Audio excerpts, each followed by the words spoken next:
creation is the precursor to entrepreneurship. I would say entrepreneurship is creation as well. Correct. Yeah. But you have to create to be an entrepreneur. You don't have to be an entrepreneur to create. Essentially, we'll call it the creatorship, the journey from creator to entrepreneur. Seeing it over and over again, where content creators and other kinds of creators hit a bar as to what they can do on that level. And when they start looking around, almost everything is entrepreneurial, the next set of steps. And like, you don't have to be working. Some of them just like go into content creation, right? Some go into website development. Some, you know, eventually you get to that place. Yeah.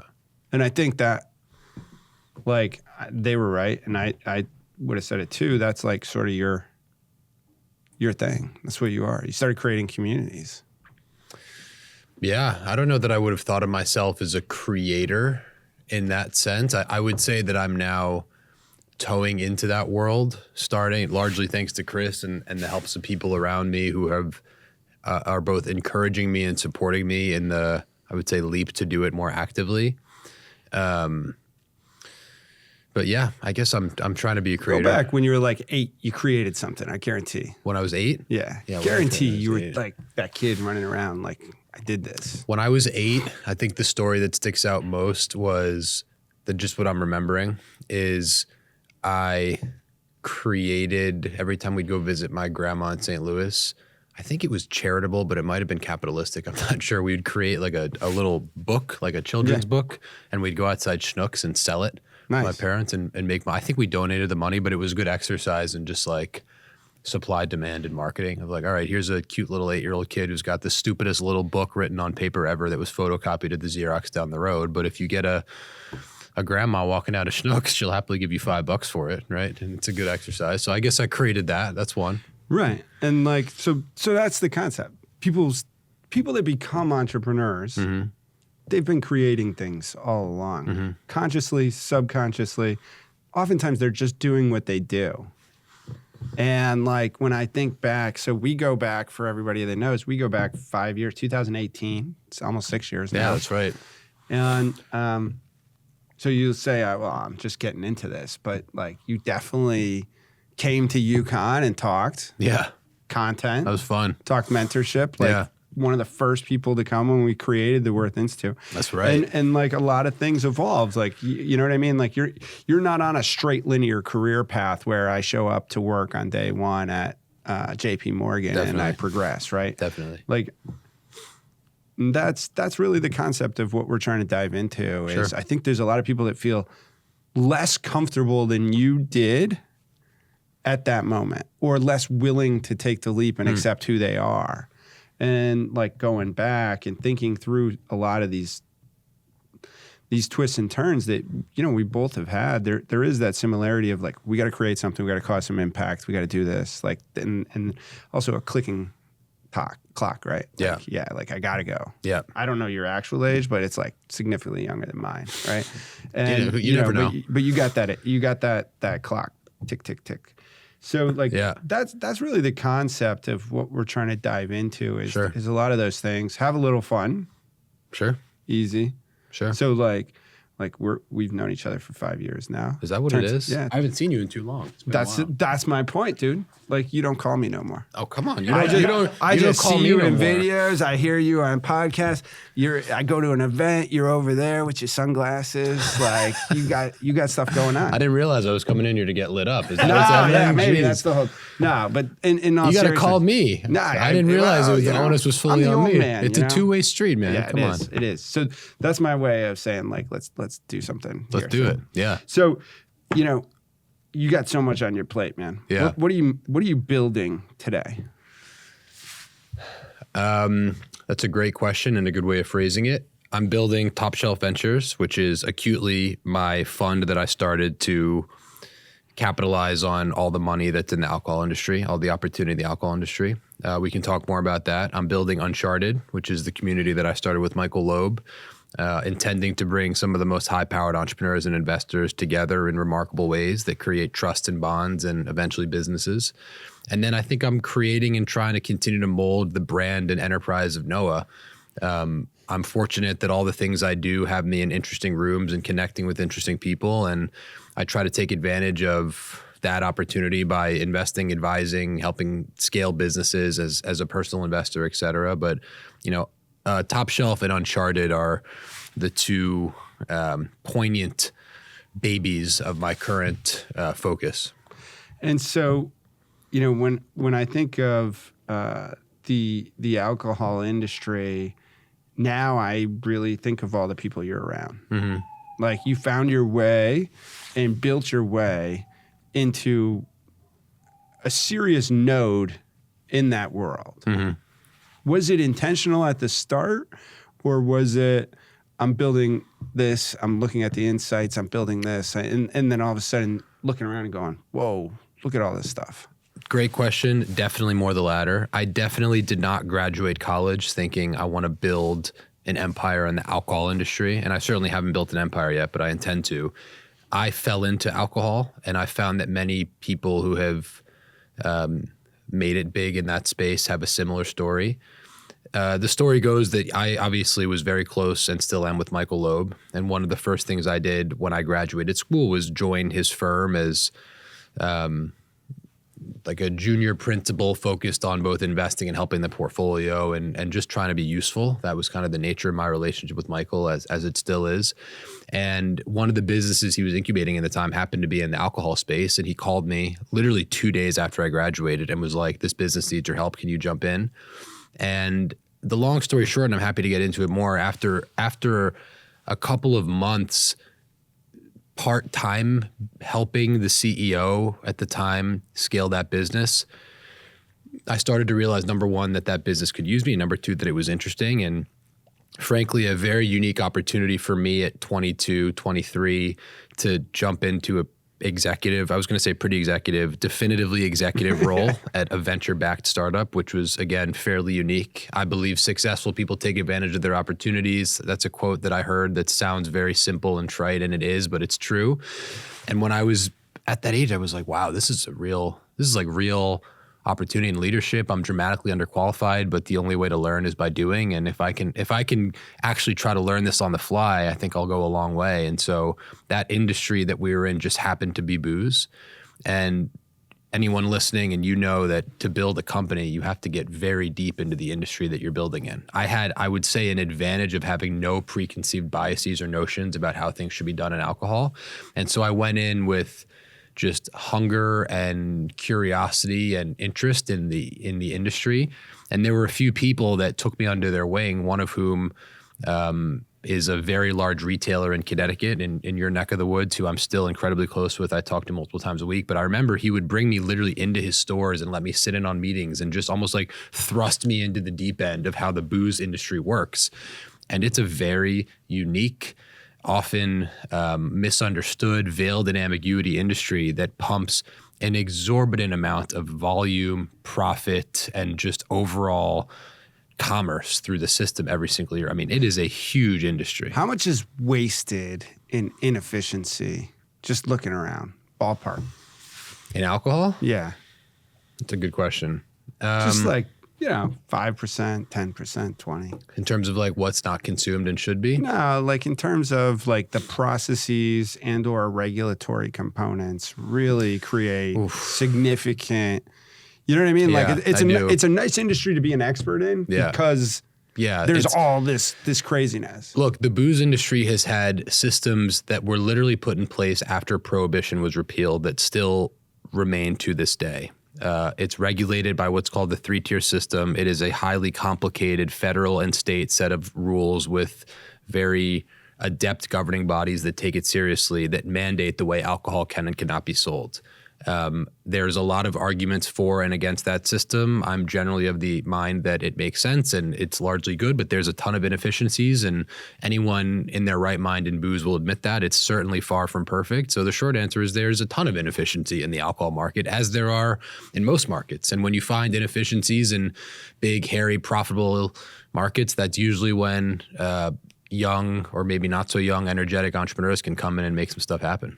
I think usually it's like, when I start to think about who comes up with the aha, it's almost always someone that has no idea. Like, right, why aren't we doing this? Right. And then everybody's like, well, we haven't done that for 30 years. Yeah. Like, well, why? Does that still, we see that. I'm in education, talk about bloated and inefficient and, slow to change and regulated, like all those pieces. And again, it's the same, every day I go to work and I'm like, well, why can't we do this? Yeah. Oh, well, we need to change the law. Yeah. Well, there you go. Let's go change the law. Yeah. So, you start to think, you put a creator in an industry like that, right? And doesn't know what they're doing, but hungry to learn and willing to work, right? I think those are, you said, well, you went with something like, what was it about the opportunity? Like success comes from successful people take advantage of their opportunities. Right. They're hungry and willing to work. Yeah. Right. Like taking advantage of, that's in there, right? Yeah. Like those are two table stakes components. And, certainly whether it was 22 or today, you had those built in. You're not I'm going to do the minimal to be successful guy. No, definitely not. So when you look at this, how do you dive into it? Like, how do you dive into a fund? How do you say it's now time for me? Because again, just like you said about diving into booze, diving into the fund space, that's a whole nother animal, right? Like Totally. you have to understand it upside down, the Totally. LPs. So how do you make that decision? Another great question. I'll give you the backstory of how Top Shelf started. Questions. You got good questions. That's why I'm here. That's why you're the host. Hey, so here's they thought I wasn't very smart when I was a kid because I asked a lot of questions. That's a very good sign of intelligence. If we know nothing else, good questions will lead to good things. So Top Shelf, how did we dive into it? Look, anyone who has ever started a fund, anyone who has ever started a company will always tell you that the steepness of the learning curve of your first one is unlike most things you'll experience in your life. 2022 and 2023, the back half of 2022 really, and 2023 were the launch and get off the ground years of Top Shelf. So we raised a fund one that we've now closed as of January of this year. We've made 6 investments thus far. We will continue to make more. And so again, a year and a half ago, we'd raised $0 million and had made 0 investments. Yeah. So that's a lot of things that have happened in a short amount of time. In my life, I hope to continue to raise hundreds of millions of dollars more, invest in dozens, if not hundreds more companies. But that 0 to first 6 is a very steep learning curve. I did not take a traditional path to launching a fund. I didn't go work for someone. I kind of did with Michael, right, his big fund, but that he operates a bit uniquely. And I was fortunate to get a lot of exposure early, largely due to his willingness to take bets on people that are young and break molds. And I'm very grateful and thankful for that and my ability to navigate within that. It was not a traditional thing where I went to Harvard to get an MBA and then came out of it and, went and worked for someone else's fund and then did a bunch of other funds. And I just kind of said, I think this makes a lot of sense and I want to give it a rip. I have to give an enormous amount of credit to my business partner who did come from a bit more of a traditional background than me, Harvard lawyer, big M&A law, built AB InBev's internal venture arm. And the partnership of us two just made a ton of sense, right? Like he's the yin to my yang and vice versa, right? All of my... Is he boring? Huh? He's not boring at all. No, he'd probably be a great other person. You should get him on your pod. I don't know if he fits. We'll see. I think we'll do a good job. Jason, I'm taking care of you here, brother. If you're listening, I'll look for him. So he and I are good fits largely because his legal background is a very good, let's just say, I don't want to say backstop because that implies that I would be making mistakes on my own, which is probably accurate, but he is a very good complement to my I am best at just relentlessly pushing towards a goal and almost not taking no for an answer. I don't mean in terms of like a negotiation. I just mean in terms of like however long the path is towards the goal I want, I get a ton of energy from just being like, I'm going to go after that goal. And if you don't have someone to back you up and be the partner who's like making sure that you're not only doing things by the book, but doing them well, you can make mistakes.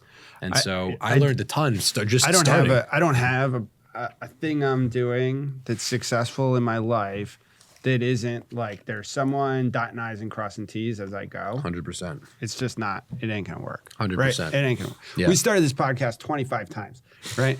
And then finally we said, let's just go in the studio. Chris, you're on this. Yeah. Like, Atu will help get people like, let's go do this. Right. And now we got great guests. Next thing, we'll find a graphic designer. We'll do it up. You know what I mean? Like like all those things. Yeah. Not doing any of them. Yeah. Not me. 100%. I think this actually came up at the Uncharted dinner last night.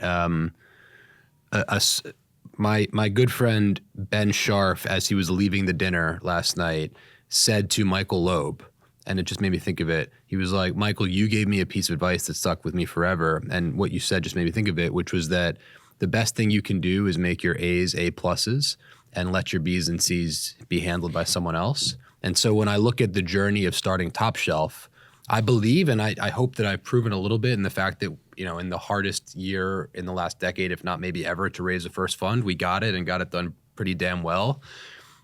I am pretty uniquely good at like being a front of house, energetic, set the vision and go relentlessly make it happen, which in business and creating something new is like a very valuable, important skill set. But my B's and C's, like there are so many people in the world that are better than me at the fund administration side. And so to have a business partner like Jason, who is certainly like in that universe of like purebred venture investor, knows his, I don't know if I can curse here, knows his stuff better than anyone and could be the partner to me. It's just a great partnership, right? And I'm super grateful for it. Be yourself. Like I think if I were to say one of the things that I want to do with this, I want to show people that you can do it. Sure. But I also want to show people there's a cost to do it. And I think one of those costs is like, we're really circling around something phenomenally interesting and important if you want to be successful, in my opinion. You got to be you. Because you can't be someone else and be successful at that level. Yeah. I think there's a lot of similarities in both of our careers. You can break down the industries and a lot of things. We do a lot of the same things well and a lot of the same things not so well. Right. And it's amazing once how you start to get those staff people, you start to figure it out, right? Like you start to find people that can do the things that one, you don't want to even do. And two, you're not good at. Wow. You can do a whole lot more. Right. Suddenly you have this whole unique pathway. And I think a lot of the people that follow me, that listen, that talk, that coach, and we both coach tons of kids, right? Tons of people. They're not willing to do what it takes, right? Like they're not willing to be the front end. They're not willing to accept they're not good at, like, just I'm not good at that is a hard thing for most people to say because it equates to I'm not successful. Yeah. But one of my core thesis of this is creators accept that. Because the goal is to get that thing created, right? You got to figure it out, hook or crook. And sometimes you create it and you know you got a weak leg on the table. And like then you go find someone to fix the leg. There's also a ego component to it of like it can be a very scary notion to sit in front of a team or a room and just like put your heart on the table of like, I know that I'm not the best person in the world to do this thing, so I'm going to lean into that thing. Like there's a big insecurity that can come along with saying like, well, the inner voice in your head will saying like, well, what if they don't need me anymore? What if someone else is going to do that? What if I'm not the guy anymore or the girl? And like, that's going to get replaced. And that's a scary thought that I think a lot of people, myself included, have had to reconcile with of like a true relationship built on authenticity. And look, in business, there's always going to be things that are transactional, but I have found that most of the relationships that have transcended money and commerce and making money together and business have been ones generally built on a phenomenal foundation of trust. Is like you have to get to a point when you can say openly and honestly, this thing right here, whatever that is, I'm just not that good at it, right? And even when I look at the example of myself and Jason, I think in either way, there's this two-way trust of like, he is so much better than me at all these other things that are really important to running a fund. And like there is certainly a world where if we didn't trust each other, I could in the back of my head be like, maybe he's just gonna go do it without me. And the same version of like, maybe I'm gonna go raise this money, do that. And like it's never crossed it. I certainly don't think it's never crossed my mind, right? Of like, this is a partnership, right? Yeah. And you know, when you so that trust, I say this oftentimes to people that I'm starting a relationship with. Yeah. Look, trust is built on three things: blood, sweat, and tears. And if you haven't shared those three things, it's kind of hard to trust you. But like, when I worked at the golf tournament, I used to be a lawyer, and I ran the operations at a PGA Tour event. Which one? It's called the Wyndham Yeah, of Championship. course. Yeah. It's a good tournament. Back in the day, it was called Chrysler Classic. It's in Florida, right? No, it's in Greensboro, North Carolina. Oh, okay. Yeah. Got it. Back in the day, it was Chrysler Classic of Greensboro. Yeah. And I was part of the group that transformed that. Like there was like a whole coup d'etat. It was amazing, but it still exists because we did that. Yeah. But there were 3 or 4 of us, and like people have no concept. Like I can pick up the phone and call any of them right now because of the amount of blood, sweat, and tears that we shed together. Yeah, like I don't have to talk to him for a decade. And like one of them, I can think of, like I talked to him 5 years ago just to check in because I hadn't talked to him in 5 years. And like it's easy because you have that trust is there. Like you weren't out living some life without me. You weren't doing like same thing in business when you start going down that pipeline, right? And you know, I think when I think of that, it's impossible to be great by yourself also. And realistically, you need that partnership, right? You need someone that is that yin. And like, I've said this to someone, I said 2 things to someone in the last week. One, you're a terrible 20, but you're a really great 2 or 3. And you have to be in the 2 or 3 role to become a great 1. Like you got to see it. If you don't, mean like, does that mean like in the organization, employee number you're employee number 20, you're horrible. Yeah. Working on this big of a thing, working on a big thing, you're great. 100%. Right? You see opportunity. Different skill sets. You're processing things differently, right? You're not worried about the spreadsheet. You're worried about the insight coming off of the spreadsheet, right? And you got to get those repetitions. And if you go back, getting those repetitions at 22 and seeing someone say like, well, I trust you. Who would trust you? Right. There's no, you know, I'm more and more thinking, a lot of founders talk about having it where they don't think they're good enough. What do you call it? Insecurity? Yeah, it's an insecurity, but it's like imposter syndrome. Imposter syndrome. Yeah. I'm thinking that's BS. You go and pitch someone, give me $10 million to put in my fund. Give me $20 million. Like first time you do that, who's ready to go do that? You know, like, like in the back of your head, there's somewhere where you're like, how could these people do that? Right. But you have to move forward through that. What, 22, you said it right here. I wasn't prepared for that, right? I wasn't qualified, but here I am an executive, so I might as well be an executive. Yeah. You know, how do you sort of realize I don't know how to run a fund, but I'm going to build a fund? Yeah. Those leaps, because I think those are unique amongst people that create things. Yeah. They're not job people. They're not W-2 wage. That's not a W-2 wage earner. For sure. Approach to life. I think this goes back to something, honestly, that I said when I came and spoke at UConn years back. And it's been largely the MO of how I live my life and how I've tried to navigate this world. And it's this analogy that I believe in to my core, which is if you think about something that's being built, if you think about a company or a startup or a sports team or any organization that's trying to achieve a goal, conventional wisdom says that there are certain butts with certain qualifications that need certain resumes to fit in every single one of those seats to collectively drive that thing together. And that's what textbooks and society and the system largely teaches us is true. And in many ways it is true. And like you said, certain people are good at those things uniquely based on the seat that it's in.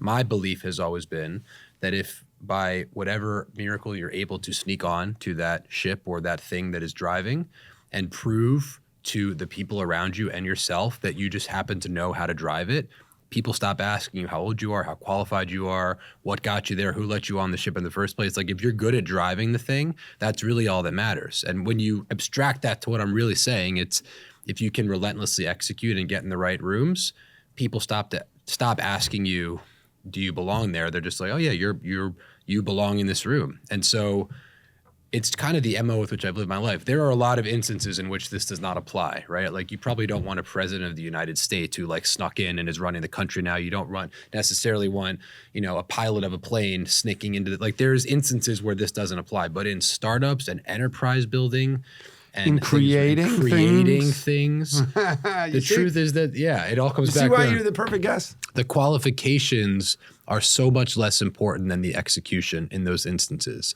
And granted, the nuance here is that in every instance of my career when I've done that, being COO and being the general partner of this fund, I have had a team around me that could support and uplift the things I wasn't good at and needed qualifications to do.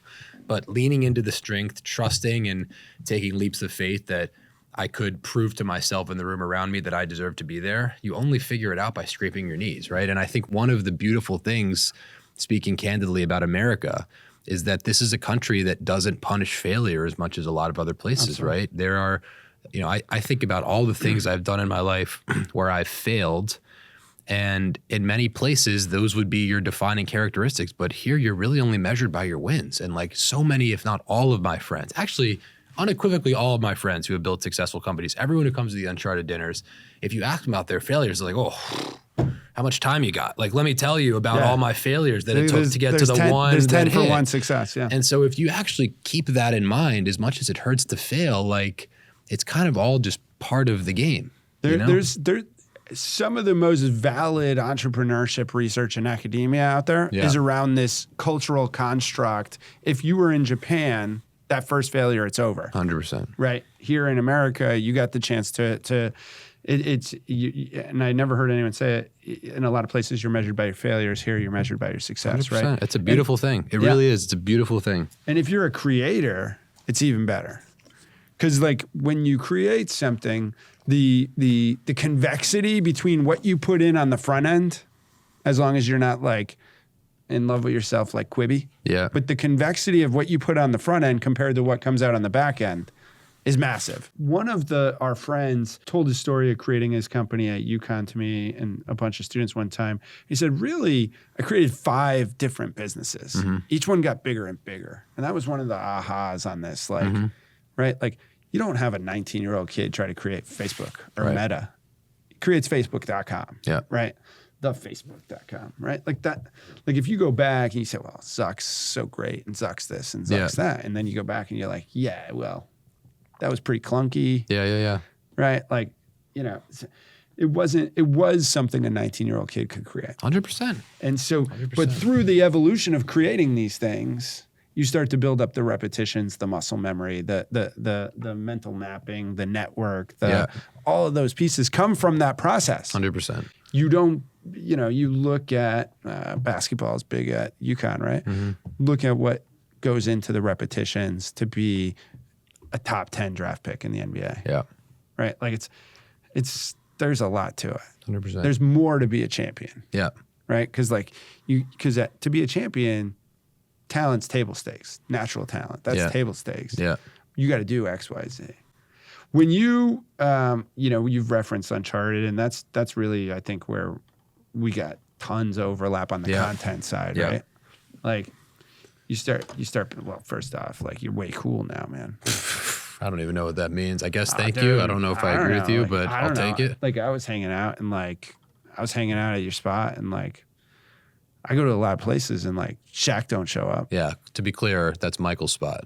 For the record. Well, true. Maybe one day I can have a house like cool that. Too. But it's not your house. Not your house. It's not my we house. Get that. Well, you say my spot. I'm like, I want to clarify. Your spot is Uncharted. Sure. It's our spot. Sure. It is yours. It is your collective spot. Yeah. But, it's where you're at. Yeah. I mean, it's a great concept.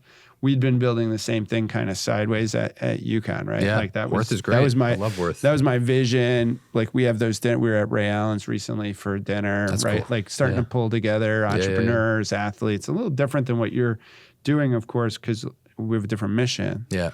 But what is the mission of Uncharted? What is and then we can dive into where this goes a little if you want. The mission's evolved. Candidly, it started as an exercise of Michael and I literally hosting dinners, the mission of which was to see what would happen if we got cool people in a room right after COVID in a time when nobody was able to gather, much less people of that caliber. And we started doing these dinners that got so much traction where literally after the first one, and I can tell the story of how the first one went, we intended to do a dinner on May 20th, 2021. And we put a ton of time and preparation into the format of that dinner because there was a very big group of people that were coming. Gary Vee came, Sam Park came. There was several $1 billion of net worth in this room. And I always tell the story that, Michael and I sat at a whiteboard and prepped what the format was, how we were going to do it, literally like run of show of the entire evening down to like how we were going to introduce people. And he emailed, he's like, hey, I think we should get a Wall Street Journal reporter to moderate this. I know a couple. And in my head, I was like, to the point of like sneak onto the ship, prove that you can drive. I was like, this isn't at bat. I grew up acting. I think I'm good in front of a room. In my head, I have this vision of like, wouldn't it be cool if I was the guy who could sit and moderate the dialogue with Gary Vee and Sam, who I've looked up to and all that. And I was like, Michael, do me one favor, give me one shot, let me try it. If I screw it up, number one, you can take the reins at any time. And number two, I'll never ask again if it doesn't go well. And credit to him, he said, game on, you got one shot, give it a shot and see what happens. And fortunately I prepped hard and it went well and people thought I did a good job. And the punchline of that is that at the end of that dinner, granted, this is a room of people who, if we emailed right now to say we want to set up a meeting for 2 hours, you're looking at like, Q4, right? And it's Q1 right now. Like, these are people that it's hard to get on their calendar, right? It's a very busy group. And we had 4 hours of uninterrupted single threaded dialogue. And at the end of that dinner, everyone said, wow, that was insane. How do I nominate someone for your next dinner? And I say that with regard to your question about the mission, only insofar as that we started truly just to see what would happen. And then they started to get traction and people started to come and they started to sort of support themselves in the sense that after each dinner every month, the group chat got more active. We started to hear of deals being done. More people started to nominate each other for dinners. All of a sudden, supply exceeded demand. We hosted the first ever summit and the rest is kind of history. And so I think the vision is certainly on the East Coast and maybe in America to be one of the preeminent communities of the world's best founders and funders. I look at organizations that have built businesses out of community.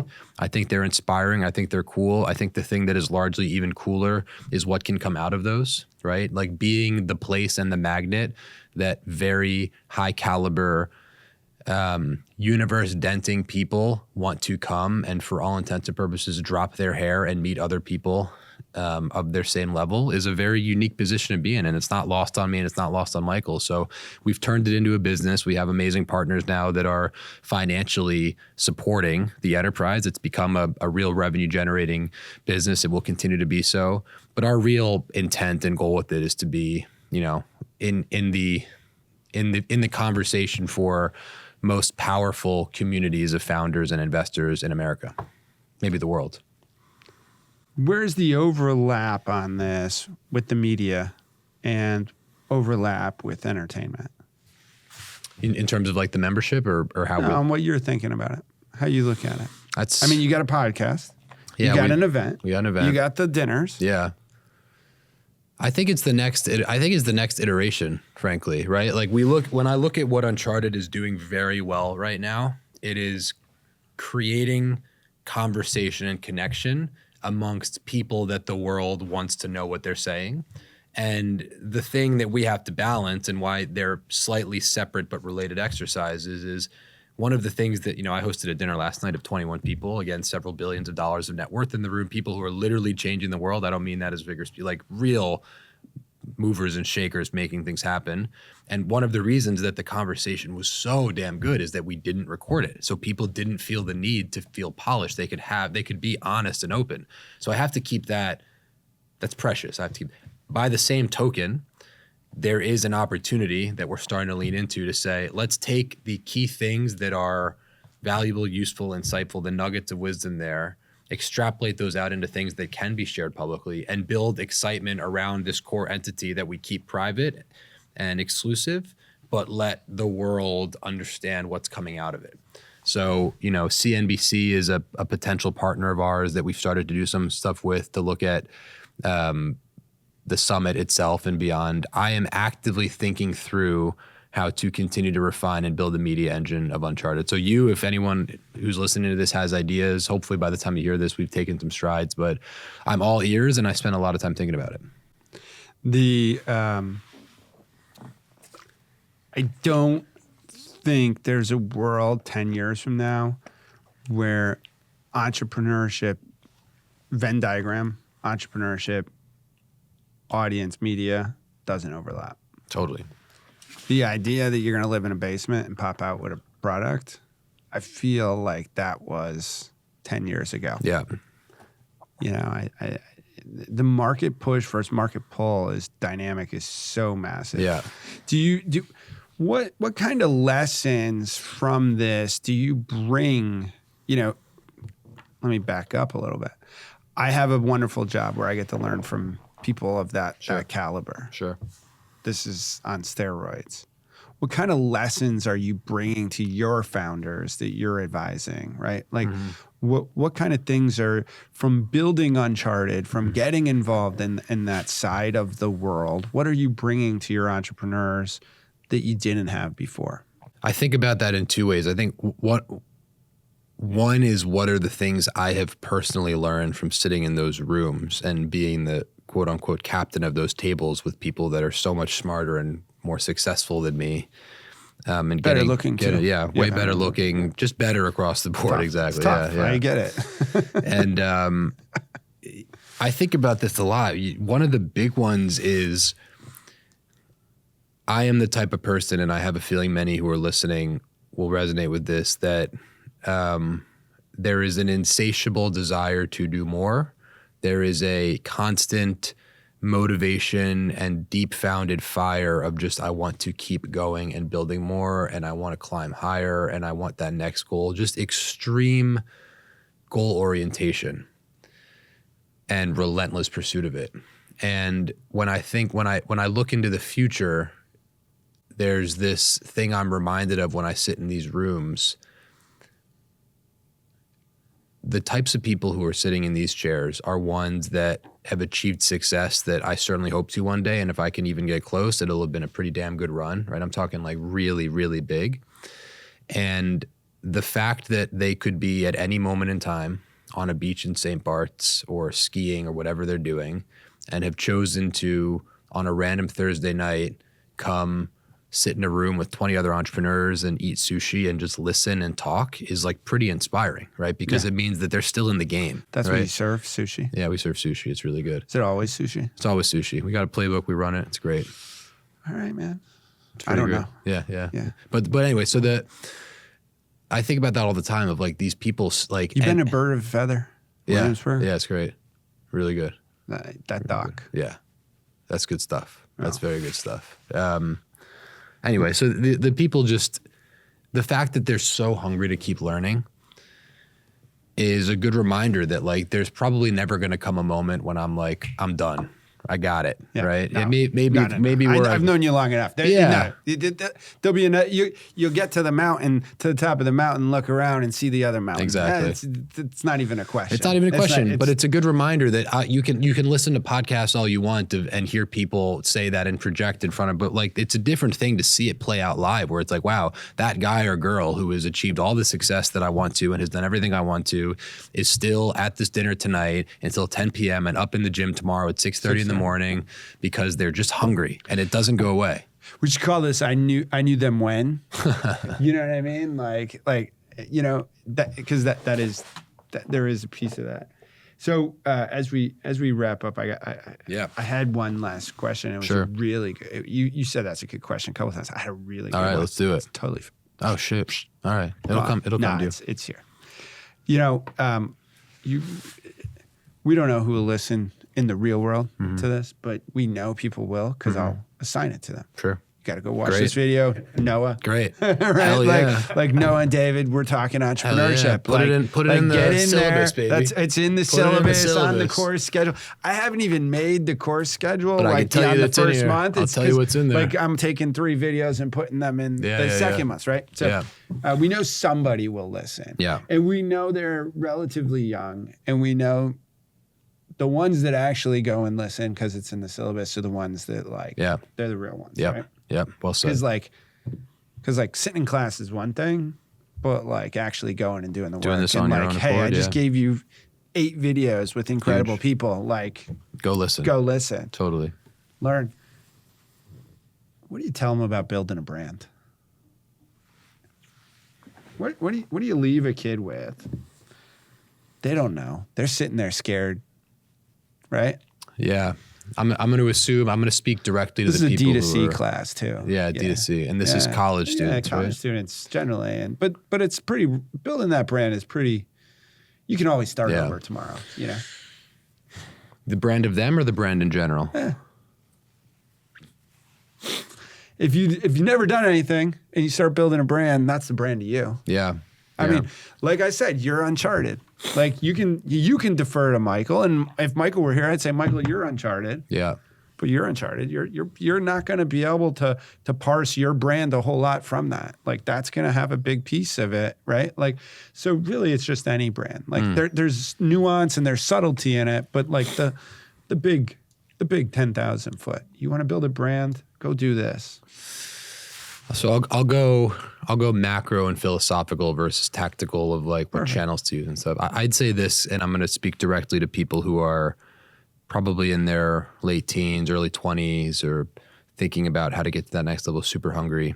And the advice I'll say is when you are younger and surrounded by people and you feel super hungry and super ambitious and like you want to take on the world, it can sometimes feel uncomfortable to feel like you're one of the only ones in your friend group who feels that way and who wants it and is thinking about things and wants to make sacrifices and go build. And when there's a world around you that feels less excited by that and maybe they just want to drink and party and take it easy, it can be easy to get caught up in thinking, is something wrong with me? Because I'm so like hungry and different, and like, is it weird that I'm so focused and wanting to like read these books and listen to these videos and try to start stuff? It can be very difficult when you're in circles that may not, for no reason other than it's just not how they're wired, support that and encourage it to keep the faith and keep building. And I think that a common theme amongst all entrepreneurs is the learning curve from when they start, even if they fail, is remarkable.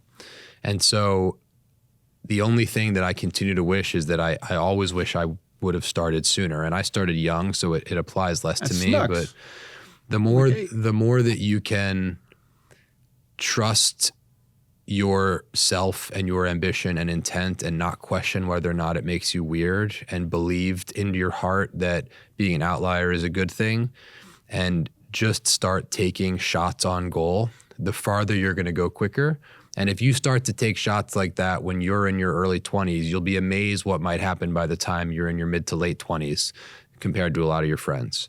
And a lot of the people who might be calling you weird and saying that you're doing stuff you shouldn't and just stick to the rules and follow the playbook. There's a place and time for that. But if your heart and gut is telling you that you want to give something a shot, but societal pressures or your friends are telling you that it's weird, don't listen to them, as uncomfortable as it might be. Would you rather be young and poor or rich and old? You got your health in both. Maybe not the same level of vitality. How old? Old. Young and poor. If you believe that you can build, go do it again. Time is the big asset, man. Always.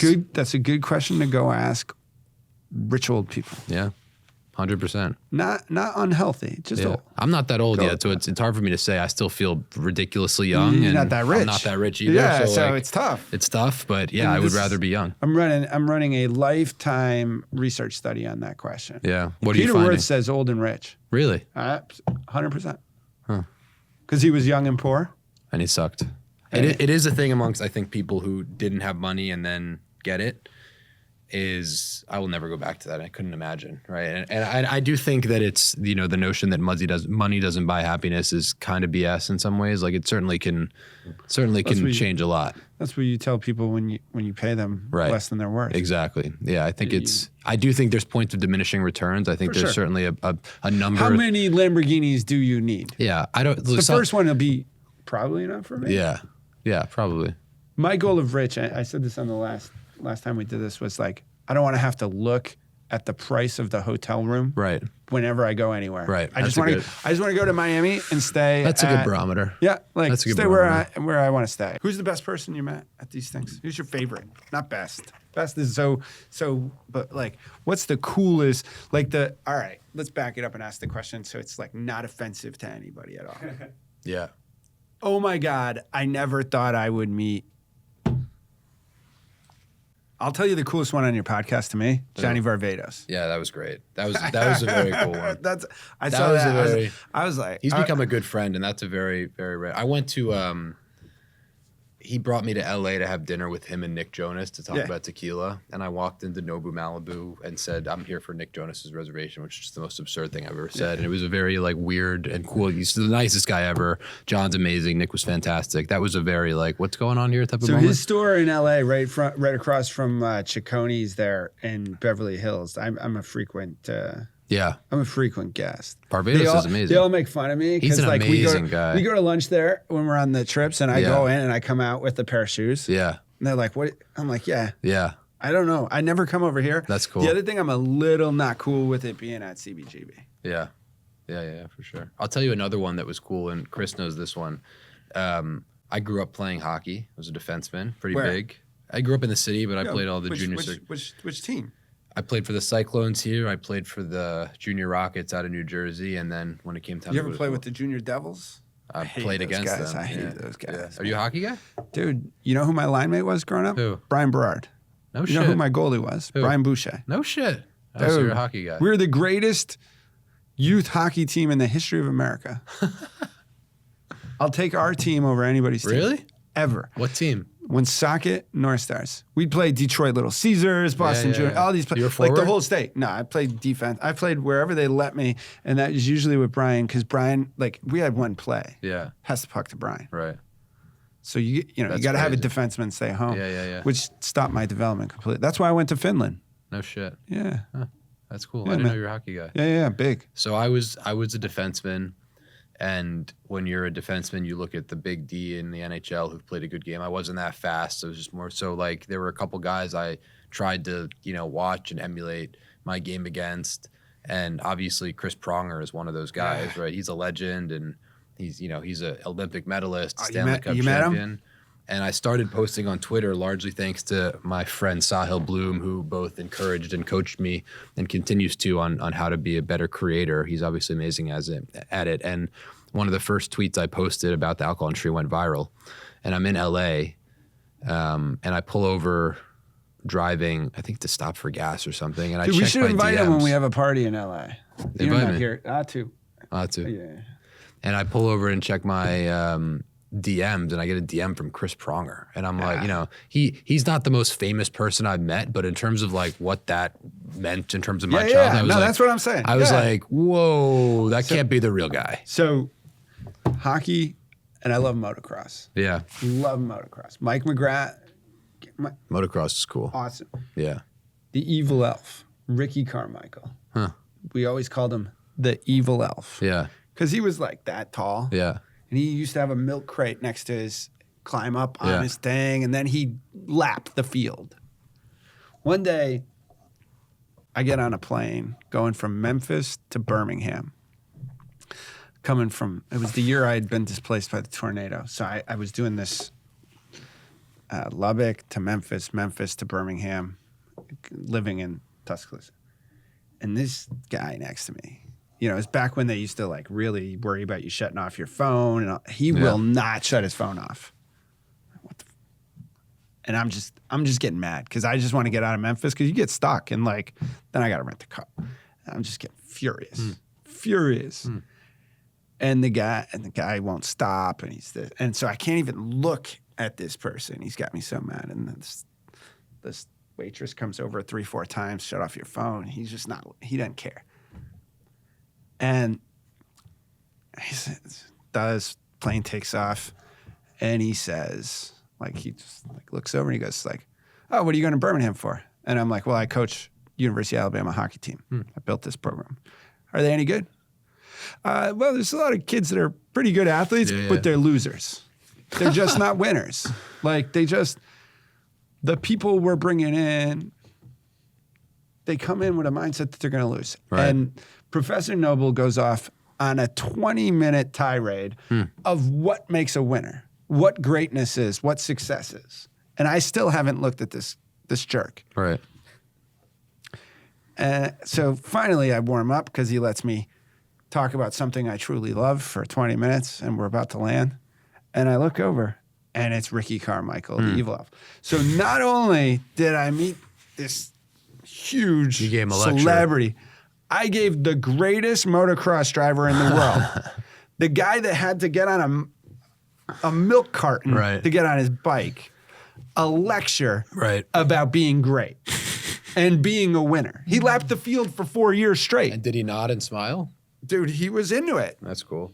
Then we got off the plane, and I think I've told Chris this moment.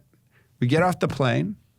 He goes off to Talladega. He was running the truck series, and I'm waiting for something, and I look over, and there's Jay-Z.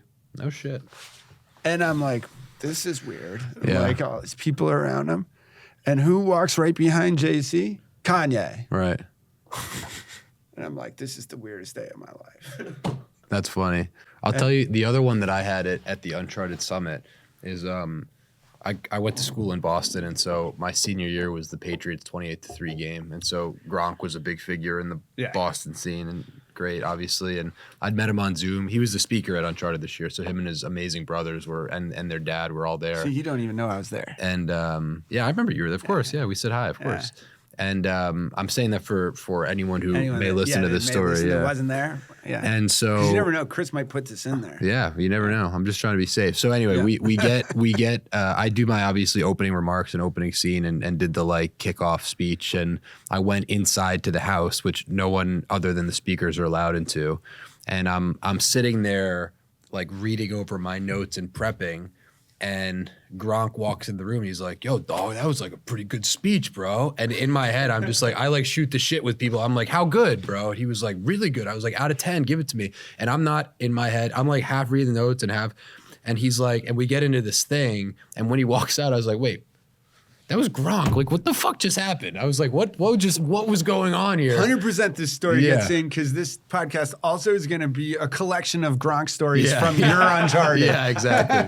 But we got to go back and find a couple more people. I was like, because I was so focused on just making sure this day went well. Yeah. And my like demeanor is so like down to shoot the shit. It just like happened to be Gronk, and it was just a hilarious moment that I was like, wow, that was yeah. I got in trouble so I had to go inside and take a phone call, and I'm on the phone and I can hear this guy in there, and I'm like in the other room, you know, like I'm up near the front door. And sitting in the chair.